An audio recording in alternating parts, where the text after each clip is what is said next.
If talent alone got women to the top of industries, we'd already have gender parity. Now, wouldn't that be amazing? And specifically today, we're going to be talking about law firms. So I have Deborah Farone joining me from Manhattan. Deborah, I'm excited to jump in here and talk about Rainmakers and talk about your new book, Breaking Ground. But give us a little bit of background on you and what you think it actually takes to move the needle to get us toward gender parity.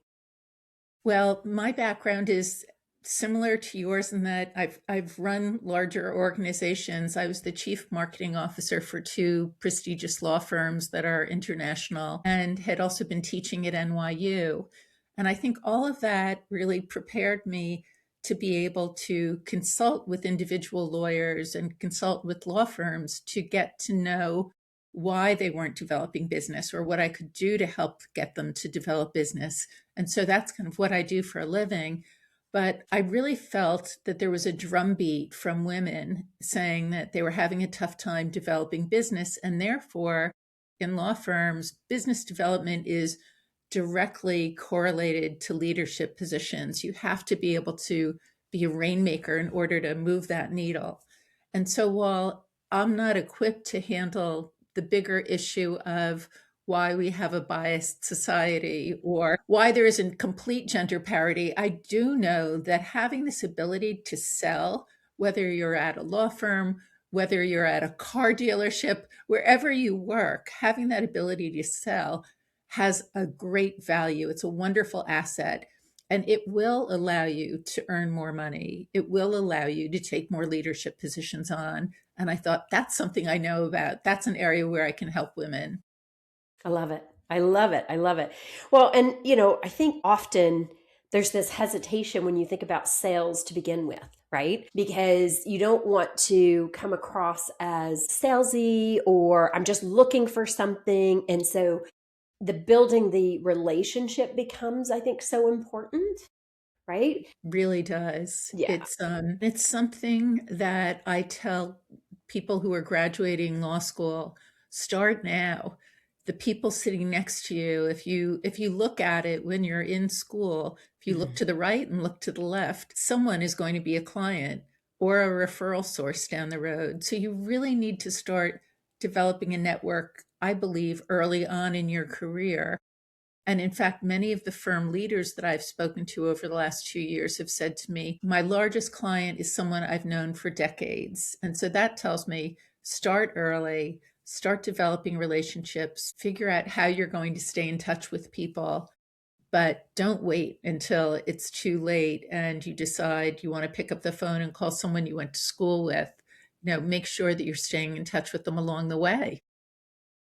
Yeah. And I love what you just said about you look to the left, you look to the right, you don't know who or how that person is going to impact your life. I talk to a lot of students about that as well, right? Even with their professors. Like, do you know your professors' names? Like, that becomes really important because that might be a referral down the road or that might be a reference down the road. And sometimes, and I'd love to explore this just a little bit, and then I want to get into your book and the Rainmaker myth. But sometimes I think when we're in a law firm, there's this tendency, and I could be wrong, but there is a tendency to think, oh, the title of the law firm, the name is just going to naturally bring clients in. And if let's say you're not a partner, but you're in the firm, like it's a responsibility to constantly be building your own personal brand as well as falling within the company brand. What's your thoughts on that, Deborah? That is so on the mark. Things happen in one's life or one's career. You don't know what's going to happen tomorrow. Your firm could go away or be acquired. And it's so important to have your own personal brand. I think firms are very often looked at, and in law or accounting or architecture, the various professions, people will think, oh, that's a safe bet. I'll go with that firm. But what is even more important is the relationship, the relationship between the client and whoever's providing the service. That trumps everything. And so you need to be building that trust.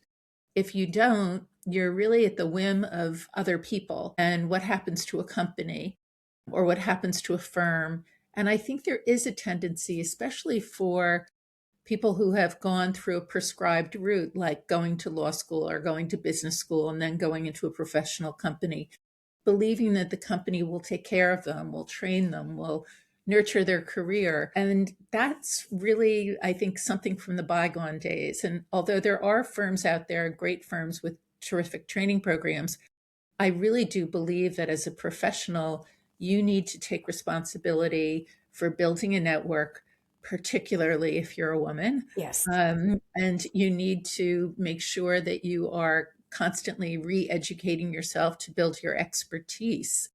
And when you look at industries like banking, there have been some great studies out of Harvard that say trust is so vital to all these relationships. And the way you build trust is expertise. So you have to continue to build your expertise. It's authenticity. It's being who you really are. It's like before we got on the call, we were talking about cough drops. I'm a human being who occasionally coughs. And so I have my cough drops with me. That makes me authentic and real.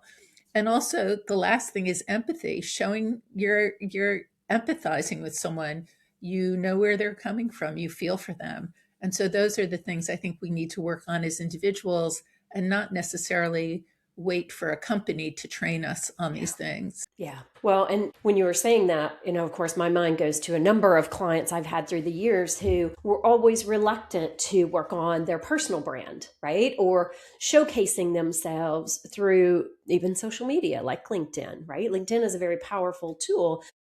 And so it is important for people to know who you are. And people work with people they know, like, and trust, right? Trust is a huge factor. And you just said that, like, but it's also, how do you diversify those connections, right? How do you lean into that curiosity? Like, you've worked for some of the top law firms that have, they present themselves about power and influence, and, how did they get there? Because you have to take those steps, right? Yep, absolutely. And very often they were started many, many years ago. These firms were very often offshoots of other firms, but they were all relationships. They were, this partner knew that partner from another firm. But I think you create your own ecosystem, so that you end up getting clients from people that you went to school with, but also referral sources. And to be able to get referred a piece of business, and there have been studies on this, someone really has to think you're great. They really have to love your work in order to refer a piece of business to you.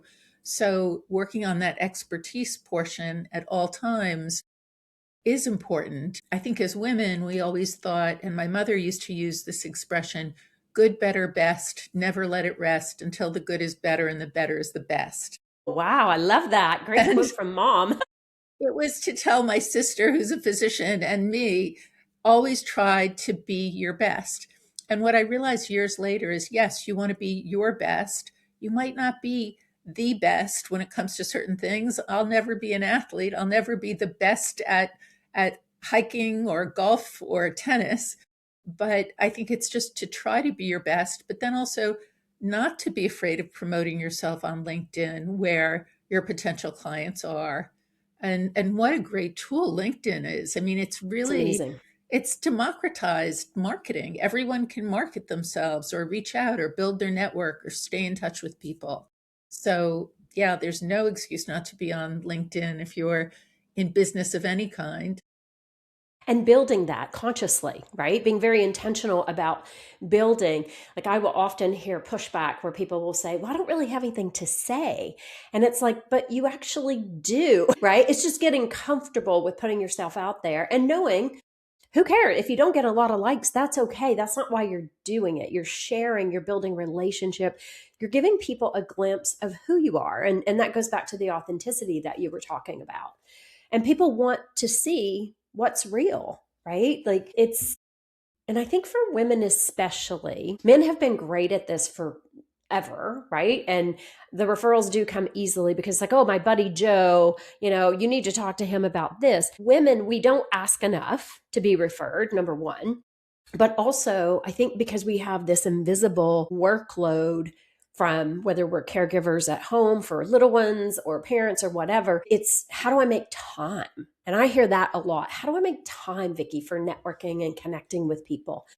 And to me, it's not external. It's something you do organically as your day progresses. And Deborah, I'd love to hear your thoughts on that. Like busy women, busy law, they own their own firms or whatever. How would you advise making time for it? Well, that's such a great question. And I did ask many of the women that I spoke with. I spoke to 60 women for this book, Breaking Ground, that I've just put out. And I think that the biggest trick is figuring out what you authentically like to do. So don't feel forced to develop business by going to cocktail parties and saying yes to events that you don't want to go to. But find those things that you like. So, for instance, I spoke with an incredible woman in Milan who her name is Annalisa Reale. She's at a firm called Chiamenti. And Chiamenti is around the corner from the opera house La Scala. Beautiful. And it's wonderful. It's a great firm with a great location. And Annalisa loves the opera. She loves music. She trained as a classical musician. So, what she does is she invites her clients and their spouses and their families occasionally to join her for a wonderful dinner and a night at the opera. And it's something she loves. She's enthusiastic about it. Her clients can tell that she's enthusiastic about it and it's fun.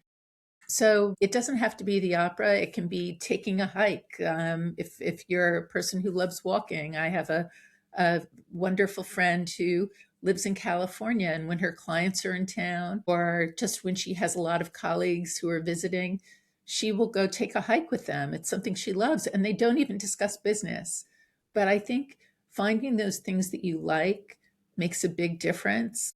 And of course, if you can fit in a coffee here or there, that's great. But we all have this issue with being perfectionists. It doesn't have to be perfect, and it doesn't have to necessarily be scheduled so that you're doing one of these activities a week, unless, of course, that's your style. But I think there are alternative ways of authentically developing business. Well, and I love what you just shared there because those were two great examples of how you also, at the same time, are thinking about your own self care, right? Like you love hiking. So, how do I incorporate both? Now, maybe sometimes you want to go hiking by yourself, but this is a great way to get you outdoors with clients, with colleagues, or the opera idea. That's fantastic. Like, so it's how do you get out of that box, out of, the four walls and think differently about how you might expand your connections? I think Yeah. I think it's just a smart way of thinking, especially as we're all so busy and we're trying to create our networks. The other thing is introducing people to one another. And I find there are few people in the population that are natural connectors. But if, when you speak with someone, you end the conversation with, what can I do to support you? Or what can I do to help you? Or is there someone I can introduce you to? It starts becoming much more natural to do. And by doing that, introducing people who might not normally meet, but who could help one another potentially, is a great way of networking without taking a ton of time. Yes. Agreed. So I think it's being creative and finding your own ways of developing business. Yeah. No, I love that. That just reminded me of an example of someone I met back in the fall. She had just moved to Canada from the UK, and I didn't know her. I just met her, and so we started talking about, what brought her to Canada and what she was doing from a career perspective. And then I was like, I have two people you need to meet. So I actually connected her with two people, and she got business from one of those connections. And she said, Vicki, these people that you've introduced me to are just amazing and so open and inviting, but they happen to be people that were in alignment with her focus, right? And it wasn't to get business from it, but it was to help set her up into an ecosystem that would support her making this transition into to Canada. Yeah, I mean, that's a perfect example. And sometimes you just want to help people. It could be something personal, right? It doesn't have to be business. It could be helping them meet people, helping them find a house, helping them look at a different neighborhood.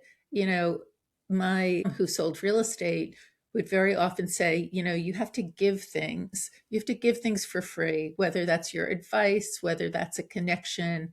You don't give necessarily to get. I don't see it as a transactional thing.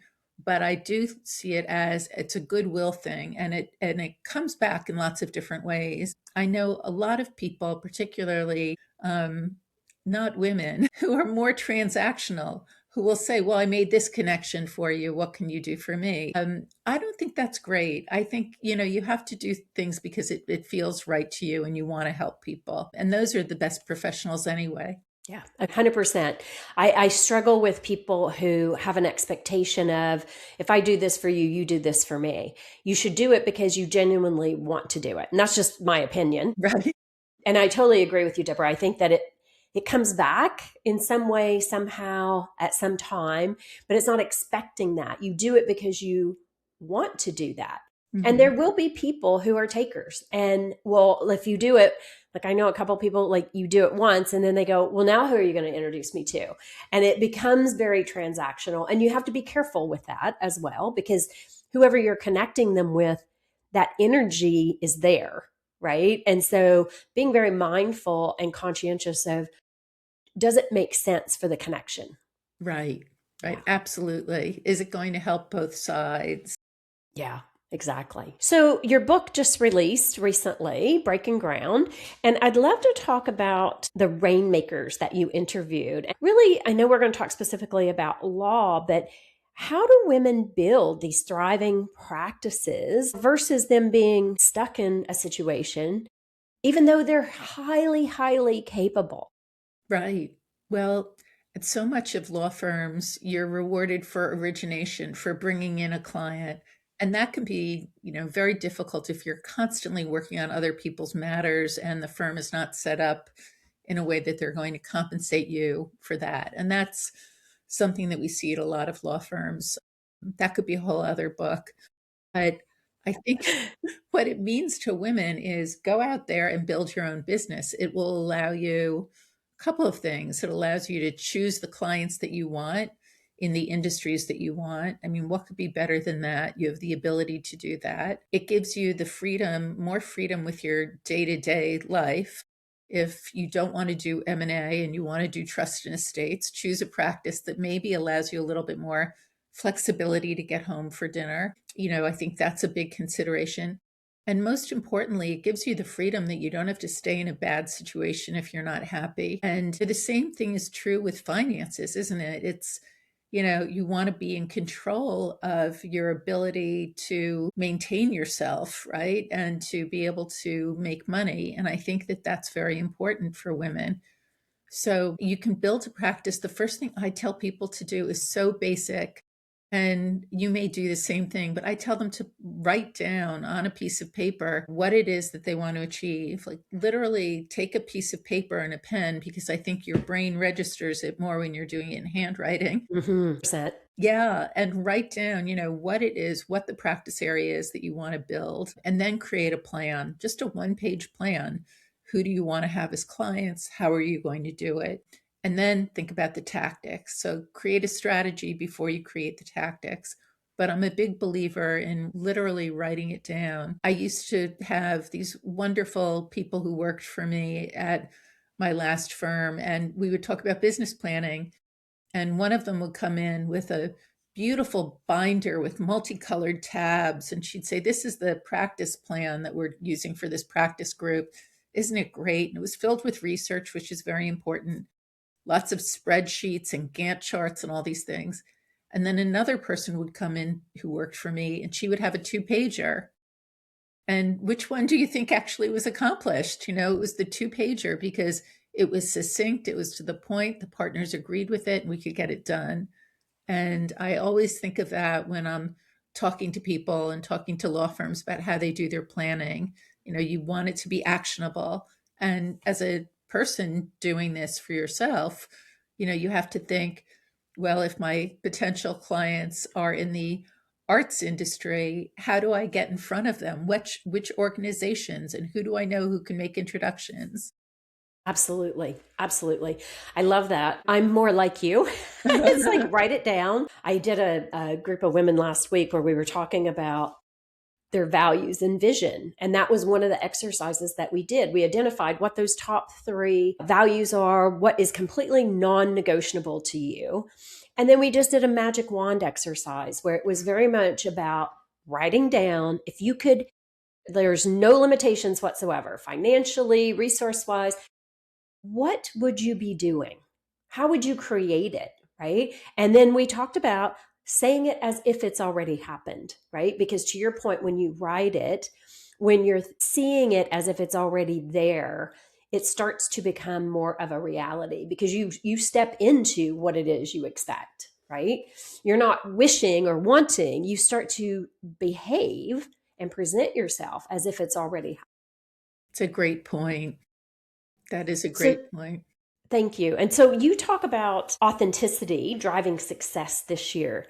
So, what does that look like in industries that were built on conformity or hierarchy? Or, I hear from a lot of women, they'll get critiqued Right. on, especially in legal or finance or the big, top four consulting firms. You need to be wearing navy, you need to be wearing black, or you address people this way. Like, what are your thoughts on how do you still be authentic and Right. reflective at the same time? I think you do need to be aware of a culture, whether it's a culture that you're working in or the clients that you're at. I can remember one of my first clients was a litigation discovery firm, and I walked in a suit, and they were all wearing jeans.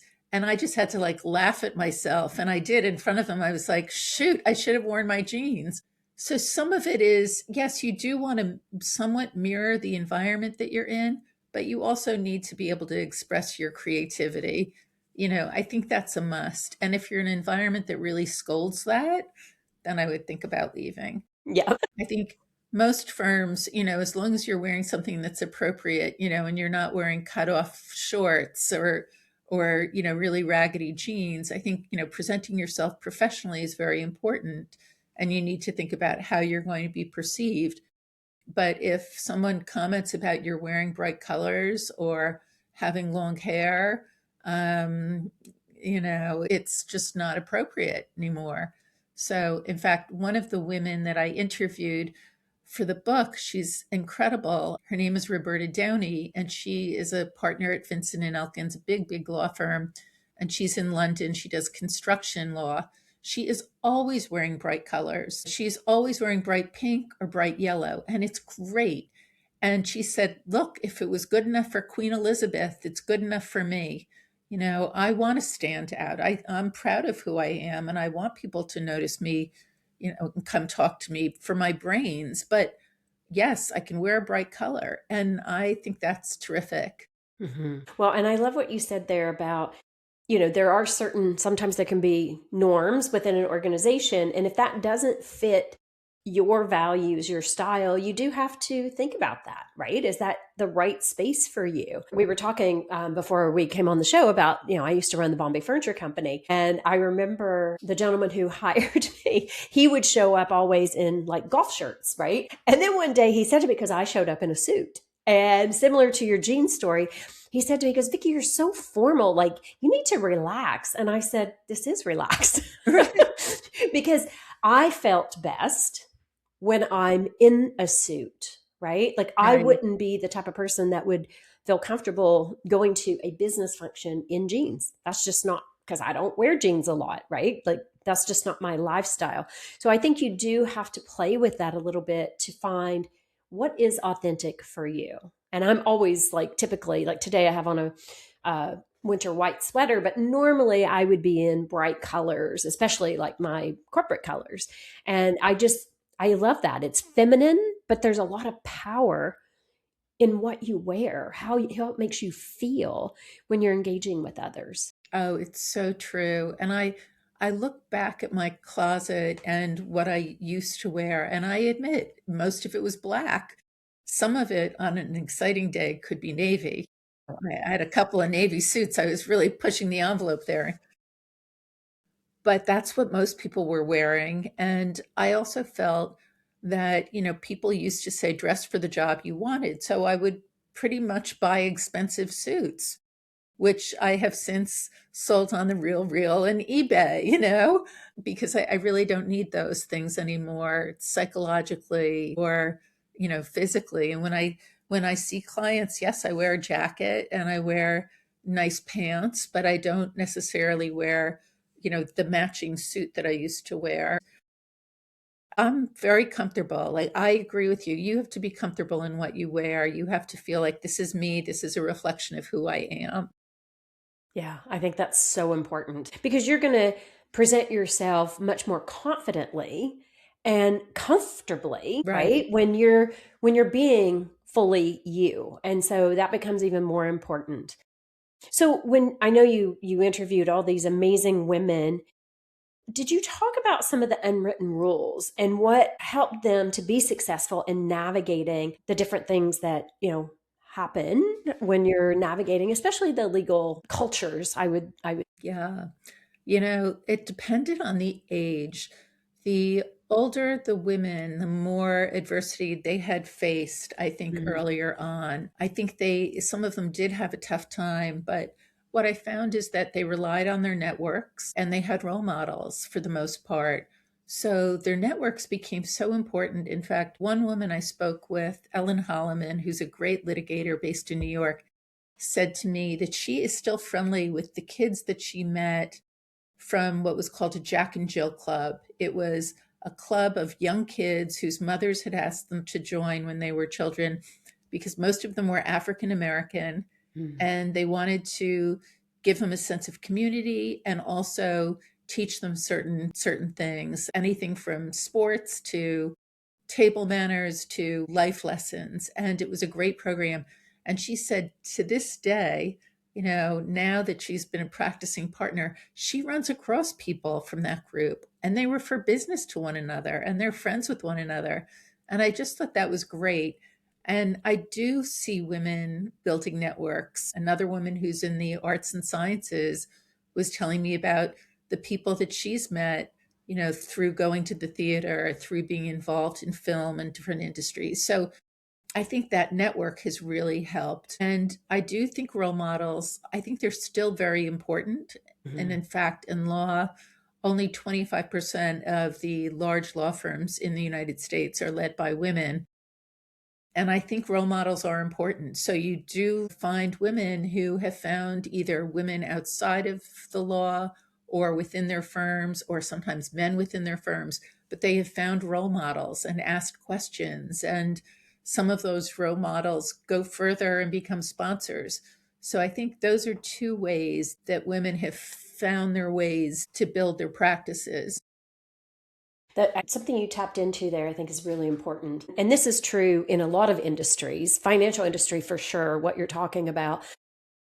Because I will often hear women say, but there's not a lot of women that I can model after in my firm, my organization, my company. And so what you were just saying is you might have to find women outside of your organization, and or you may have to become the role model, Right. right? So that others can aspire to be more like you, right? And I think we're in a little bit of a crisis, at least I'm seeing this, where a lot of women are stepping away and we're going backwards a bit on, female representation at the most senior levels. And so it's like, how do we do that?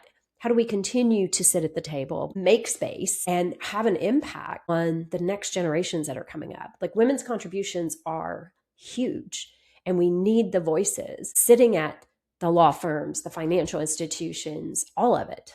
Absolutely. I think regardless of what goes on with, society or with governments, I think it's so important for women, especially women who have been working for years or women who feel that they have the ability to really speak out and to be able to say, this is important. You need to have a diverse workforce if you want to have a great workforce. You need to really be able to pull in from all different perspectives, um, because the pendulum's going to swing back. And if you don't have women in your pipeline, I keep on thinking, what are these firms going to do? I think it will swing back, but I think if you can help it swing and you can help get out there and talk about it, it's important. I think I probably felt uncomfortable about doing some of that in the past. In fact, I wasn't sure I was going to write a book about helping women, although the book seems to be purchased by just as many men as it does women. But Excellent. I really felt that there was, again, this drumbeat from women saying, we don't necessarily know how to develop business because we haven't had the role models or we haven't been trained by our firms. So what do we do? And I think we all need to speak out and lend a hand. Absolutely. And I would just add to that, I think, you were talking about the role models, but it's also who are you lifting up with you? In the past, we've had this situations or the scenarios where, there might be one woman in the senior suite, and to maintain that, she's holding on to everything she can and sometimes forgets about who's the backfill, right? Who are we Right. preparing to step in for the next role? And that also becomes equally important because you can't become another man. We need the femininity. We need, that sponsorship of the next generation that's coming up and helping them to navigate the many things that we've all gone through. And we've come through it, and some of the most incredible learnings that you'll ever experience. Right. It's so vital and so important. There's some great quotes about women who don't help other women, which I won't go into at this point, but I do believe that we're in a unique responsibility kind of phase of life, especially having you've achieved certain things, and now to be able to help individuals is so vital. And we just have to be aware of giving back on a regular basis. Yeah. Agreed. So, Deborah, this has been a great conversation. So before we wrap up, any lessons that women in, whether they're in a corporate environment, entrepreneur, executive role, what do they need to start doing immediately? I think the networking is so vital. Develop a network. The best time to do it was 20 years ago. The second Yes. best time is today. So develop your network, stay in touch with people, be on LinkedIn, or at least be able to send notes to people. I think that's vital. I would also say being authentic, figuring out what your own personal style is, what your values are, as you were saying so smartly. I think, knowing what really means something to you and behaving and having a work process that really reflects that. Yeah, I think that's huge. Absolutely. And if you, audience listening, if you have difficulty with building those connections, reach out to me, reach out to Deborah. Like, happy to chat with you about how to do that. We actually offer a on-demand course on Women in Leadership Empowered that helps with the networking because so many people shy away from it. And it is, as you pointed out, you needed to start that years ago, right? So Deborah, where can people find you? Probably the best place is on LinkedIn, Deborah Brightman Farone, or just Deborah Farone. And so I'm always on LinkedIn. I post once or twice a week. I'm also on LinkedIn under Deborah Farone Best Practices, but I love connecting with people on LinkedIn. Awesome. So, ladies and gentlemen, you heard that. You can connect with Deborah on LinkedIn, Deborah Farone, which we'll have that in the show notes. But, if you have questions, whether it's, thinking about you're stuck in a business and you're trying to figure out how do I get out of that, or you're thinking about like, I really do want to build my network, reach out to one of us and we're happy to chat with you about that. You can visit us at Will Empowered. That's Women in Leadership Empowered. We've got lots of great resources on our website for you. We also have a free leadership quiz. So be sure to take that and it'll give you some insight as to how you're presenting yourself as a leader. Deborah, it has been an absolute privilege having you on the show. So thank you so much for joining me today. Vicki, it was my pleasure. Thank you. Thank you. And audience, thank you. We'll see you at the next Women in Leadership Talk podcast. Thank you for joining us for Will Talk, sponsored by Women in Leadership Empowered. To learn more about our programs, please visit www.willempowered.com. We look forward to seeing you in our community.